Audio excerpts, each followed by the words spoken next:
Hello, my name is Chris Taylor. I'm the lead designer of Supreme Commander 2, and we're here today to show you some of what we've been doing and give you a little bit of a demo on one of our cool new maps.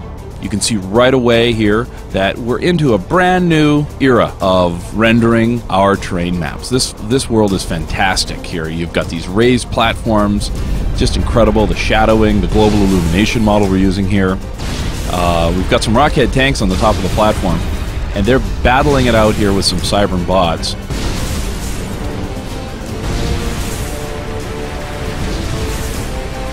And as this battle takes place, you can see that we're able to move the camera anywhere in 3 space here, and then full strategic zoom is here as well, where we can zoom in and pull out, really position the camera anywhere we want to see the battle. Now, we were getting our butt kicked a little bit there, so we're going to zoom in here and show you the NOAA unit cannon. This is one of our experimentals. This unit acts like a factory in that it builds the units, stores them in these magazines, and then allows you to shoot them straight across the map. And you can see the units come into the position. Some of the rockets break off the unit, so it lands on the platform. And now they can go in there and help us out, because those Cybern bots were a little too tough for those rockheads. And now we're able to go back here to the NOAA unit cannon there and queue up some more units. You can see the selections across the bottom of the UI. And you'll notice in general our UI is a lot lower profile than past games to give you more screen space than ever. The game runs in 16:9 here. It also runs in dual screen mode as well, and has a wide range of options, because one of the things we're shooting for here in Supreme Commander 2 is to not only take advantage of a lot of the next generation technologies on the GPU, but also to allow the game to run on more hardware than ever. So that's one of our goals, so more people can play Supreme Commander 2 and not just be a game for people with high-end hardware.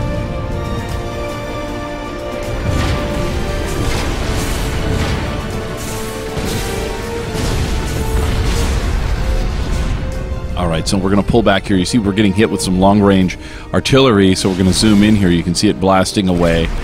The game is pre-alpha, so we've still got a bunch of work left, a lot of polish, a lot of tuning and balancing, but we're really happy with the way it's shaping up here.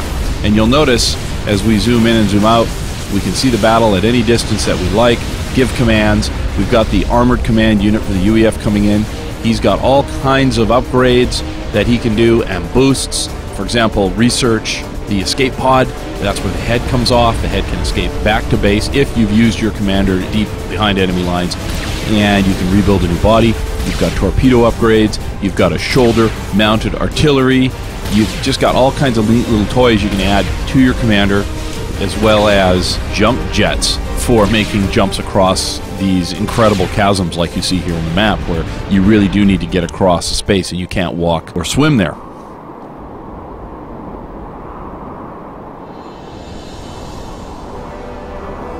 Now, we're going to take you into the next part and talk a lot about researching, upgrades, production values here of the game. You know, one of the things we're doing in Supreme Commander 2 is just a lot more attention to detail in almost every part of the game, what we call the production values. It's this high attention to detail, the lots of polygons, but we also really use normal mapping and all these other really cool shader technologies. I won't bore you with all the details, but I will say lots going on here. The unit casts a shadow obviously on the ground, but it casts a shadow on itself, and things like the mountains there actually cast across the terrain as well, just to create a world that's alive. You can see the UEF Air Factory here producing a gunship. You notice that point defense folding up, lots of articulation, lots of details. It's just really fun, makes the world really come alive.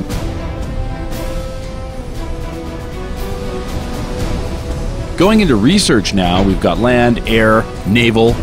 We've got structures that can be upgraded. We've got the actual commander himself that can go through a bunch of upgrades. You can see here across this tree all the different areas. We've got boosts where you take a core stat and you improve them. You've got upgrades where you can actually add something onto an existing unit, like artillery piece or like the jump jets on the ACU. And then finally you've got unlocks, and that's units that are available to you only if you invest the research points. Now, you get these research points by going out into battle and battling your opponent. You accumulate them based on the damage you do, but you also get points from research facilities that you build. So if you build more than one, you're going to get a lot more research points, but that's a decision you have to make where you want to invest your resources.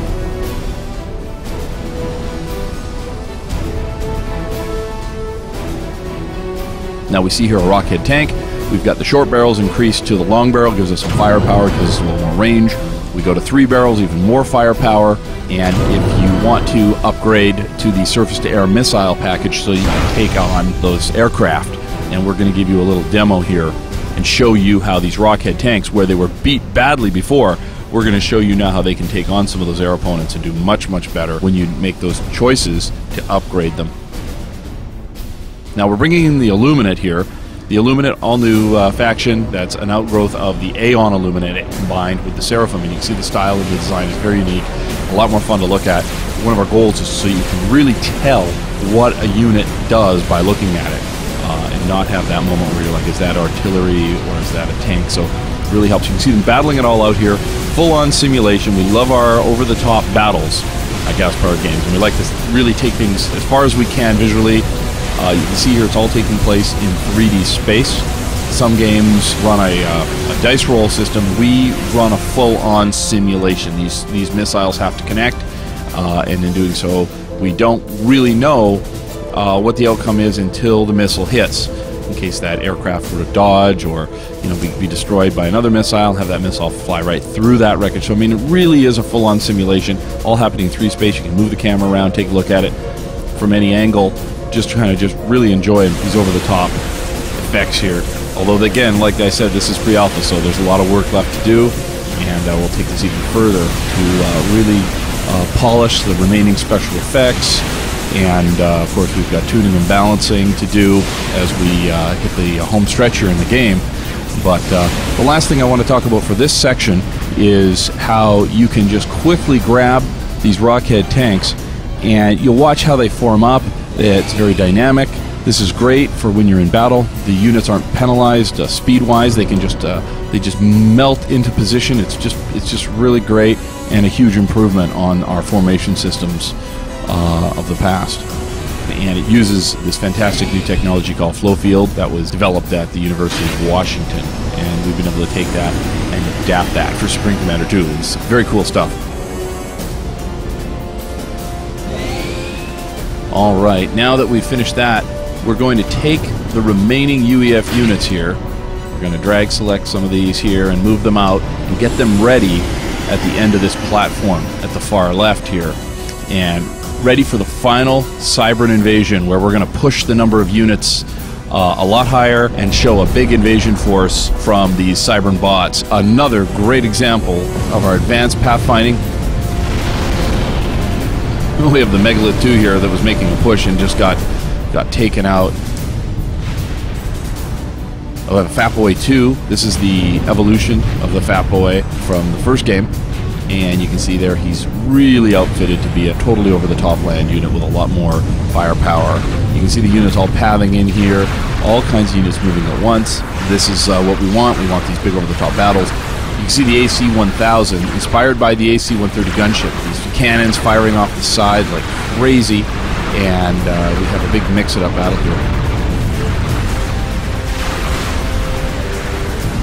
This is one of our operational maps, so it's a little smaller than what you might play in a multiplayer game or a skirmish game. We see here we've got the Urkanau experimental units, land assault units, combined with the Universal Colossus, just one of our major experimental units.